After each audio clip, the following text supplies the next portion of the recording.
Cái bà lý cho gì đâu rồi đó alo nó đã mà mấy rồi tôi đó con bao đâu cũng thế cái bà lý này xin nhau xin đâu rồi đó xí mấy mà đâu sang chồng nhà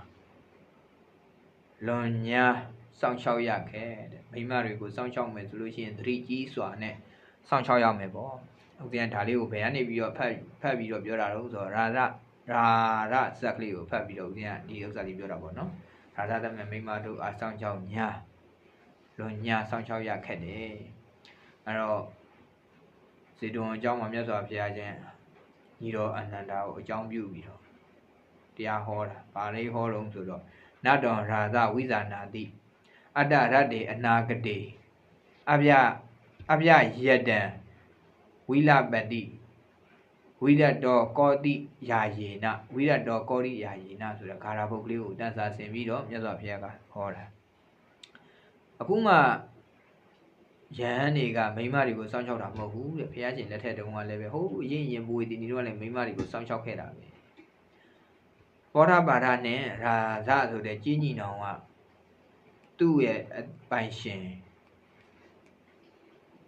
ပုံနှိမနဲ့ပုံနေဒီနဲ့ပုံနာကတော့ကုံတဲ့ပုံနာနဲ့အိမ်ရှင်မပုံနေဒီရှိတယ်ပေါ့အဲ့ဒီပုံနေမတွေအကြောင်းကိုသိတယ်။ဘာဖြစ်လို့ပုံနာကတော့ဒီညီနောင်နှစ်ယောက်ကိုကြီးညီနောင်နှစ်ယောက်ကိုရထပါဒနဲ့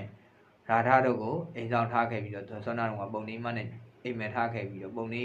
ယောက်ျားကတော့ပုံနာကတော့ကုံတယ်သွားတယ်အေးမင်းမျိုးကြည့်ထားအောင်မင်းမျိုးစောင်းချောက်ထားအောင်လို့ပြောပြီးတော့သွားတယ်ဟိုကပုံနာကလို့ခေါ်မလဲကုံတယ်သွားနေတဲ့အချိန်မှာသူ့ရဲ့ဇနီးကအိမ်မှာဖောက်လွဲဖောက်ပြန်နေလို့တော့အဲ့ဒါသူ့အကိုကိုပြောတာပေါ့အဖေလိုက်တော့ငါတို့တော့တိုင်မရမယ်ငါကြီးမတိုင်နဲ့မိန်းမတွေကသူတို့ရဲ့အကြောင်းတွေကိုပြောလို့ရှိရင်မကြိုက်ဘူးအဲ့ဒါမင်းပြောလို့ရှိရင်မင်းတို့ငါတို့အသက်သေးလိမ့်မယ်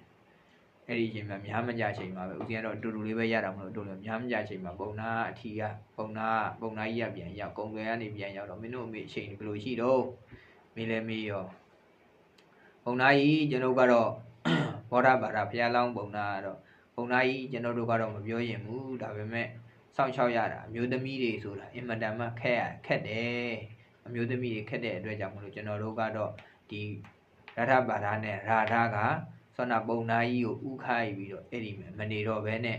ဘယ်မဲ့သွားတော့ဆိုလို့ရှိရင်ဟိမွန်နာတော့ကိုပြန်သွားတယ်တဲ့ကြီးညီနောင်ကဘာကြောင့်လဲဆိုလို့ရှိရင်မိန်းမတွေဆိုတာစောင့်ရှောက်ရအင်မတန်မှခက်ခဲလို့အဲ့ဒါယဟန်ကိုအကြောင်းပြုပြီးဇေတဝန်အကြောင်းကိုမြတ်စွာဘုရားရာဇဇတ်ဆိုပြီးတော့ပြန်လဲဟောကြ